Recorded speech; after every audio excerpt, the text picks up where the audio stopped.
Bienvenue à toutes et à tous dans ce numéro spécial de Stellar Insights, le podcast qui vous emmène aux confins de l'univers et explore les mystères de notre existence. Je suis Anna Dubowski, rédactrice en chef de la revue Stellar Insights, et aujourd'hui nous partirons en présence de Lilou Quérin-Briand et Margot Sourdin, journalistes en astrophysique, à la découverte d'un récit fascinant. Nous discuterons de l'expansion de l'univers, de l'origine de la vie, jusqu'à la recherche des mondes extrasolaires et la quête d'éventuelles biosignatures. Préparez-vous pour un voyage temporel et spatial hors du commun. Alors, un sujet qui tourne dans le milieu de l'astrophysique, c'est la quête des planètes extrasolaires. Alors, Lilou, vous avez rédigé dans ce numéro un article sur les méthodes et les enjeux autour de leur recherche. Oui, en effet, nous élargissons maintenant notre regard vers l'extérieur de notre système solaire. Depuis la découverte de la première exoplanète en 1988, la recherche de mondes lointains a pris une ampleur incroyable. Les techniques de détection d'exoplanètes sont multiples. On a la vélocimétrie par effet Doppler, qui nous révèle que les oscillations d'une étoile sous l'effet gravitationnel d'une planète invisible. On a la méthode de transit, qui capte la baisse de luminosité quand une planète passe devant son étoile. Et on a, troisième exemple, l'astrométrie, les microlentilles gravitationnelles et l'interférométrie annulante qui vont venir compléter ce panel d'outils qui permet de mesurer la taille, la masse et même la composition atmosphérique des exoplanètes. Chaque technique ouvre une fenêtre sur les mondes lointains, nous approchant petit à petit de la réponse à une question ancestrale: sommes-nous seuls dans l'univers ? Et maintenant qu'on sait comment identifier les exoplanètes, comment est-ce que l'on peut les classer et surtout comment on peut les imaginer ? Alors, grâce aux observations, les chercheurs distinguent plusieurs catégories d'exoplanètes.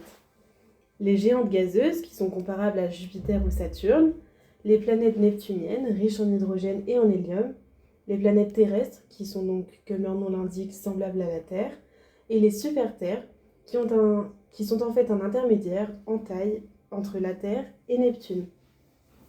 Leur position par rapport à leur étoile détermine leur climat.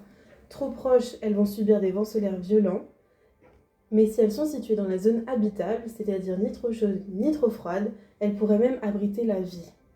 Des paramètres comme la stabilité orbitale, l'albédo ou la tectonique planétaire viennent affiner ce portrait, nous invitant à imaginer des paysages extraterrestres aussi variés qu'inattendus. Alors Margot, quel est le futur de la recherche dans le domaine ? Les avancées technologiques actuelles transforment radicalement notre manière d'explorer l'univers. On prend par exemple la mission LIFE, lancée en 2017. Elle a été conçue pour rechercher la vie en dehors de notre système solaire en traquant et analysant les exoplanètes à l'aide d'un interféromètre. L'interféromètre est un outil composé de 5 satellites.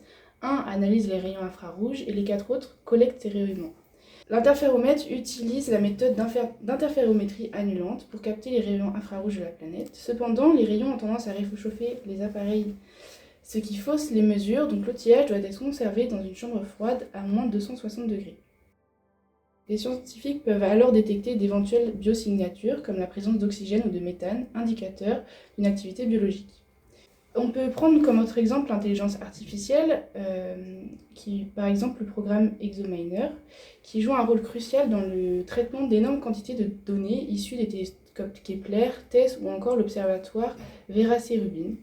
Avec un taux de fiabilité de 93,6%, elle permet la lecture plus rapide des résultats et permet de trier des données en un temps record. En quelques jours, en 2021, elle a permis la découverte de 301 nouvelles exoplanètes en analysant les bases de données construites par les relevés du télescope Kepler. Et comme dernier exemple, le programme SETI, qui naît en 1985 au sein de la NASA, qui a pour but de chercher des civilisations extraterrestres à travers des signaux radio. Il y a alors développement d'antennes pour capter ces potentiels signaux, mais aucun n'a encore été reçu. Est-ce qu'on cherche aux bons endroits où il n'existe simplement pas de civilisation extraterrestre ? La question reste entière. Vous avez parlé de civilisation extraterrestre. Eh bien, combien d'exoplanètes pourraient abriter la vie dans notre univers ? Aujourd'hui, la NASA recense 5882 exoplanètes confirmées, réparties en diverses catégories. Pourtant, si on met ces chiffres en perspective avec l'immensité de l'univers, composé de 2 billions de galaxies et de milliards d'étoiles par galaxie, on se rend compte que notre inventaire n'est qu'une infime partie du tout. Les statistiques montrent qu'autour d'une étoile, il y a environ une chance sur deux de trouver une planète rocheuse susceptible d'être dans la zone habitable. Imaginez donc le nombre colossal d'exoplanètes potentielles et la possibilité qu'au moins quelques-unes abritent la vie. Cette réflexion nous pousse à nous interroger. Dans ce vaste cosmos, quelles sont les chances que nous soyons seuls ? Merci beaucoup Lilou et Margot pour votre venue dans ce podcast. Alors pour mieux comprendre ce que vous avez expliqué, revenons sur l'origine de l'univers. Imaginez une nuit d'été, allongé sur le sol, le regard perdu dans cet ciel infini. Ce tableau vous inspire peut-être l'idée d'un cosmos immuable, mais en réalité, l'univers est en perpétuelle expansion. Au début du XXe siècle, des esprits brillants comme Einstein, Lemaitre et Hubble nous ont ouvert les yeux sur ce phénomène. La découverte du décalage spectral des galaxies et du fond diffus cosmologique nous révèle que l'univers, né d'un grand boom il y a 13,8 milliards d'années, s'étire sans cesse. Des instants chauds et denses suivis par la recombinaison des éléments légers à la formation des premières étoiles, chaque étape est le témoignage d'une dynamique cosmique en constante évolution. Après avoir exploré les débuts de l'univers, penchons-nous sur l'un des plus grands mystères, l'apparition de la vie. L'exobiologie ou astrobiologie nous invite à réfléchir aux conditions qui ont permis aux premières formes de vie de voir le jour. Que ce soit par la théorie de la soupe primitive illustrée par l'expérience de Miller-Urey ou par des hypothèses plus audacieuses telles que la panspermie, la vie sur Terre, et peut-être ailleurs, semble être le fruit d'un enchaînement de processus chimiques complexes. Les plus anciens fossiles, comme les stromatolites formés par les cyanobactéries, nous rappellent que la vie a su transformer l'atmosphère de notre planète, ouvrant la voie à des formes toujours plus complexes. C'est un sujet très complexe et parfois difficile à appréhender. Alors, qu'est-ce qu'on peut conclure de toutes ces informations ?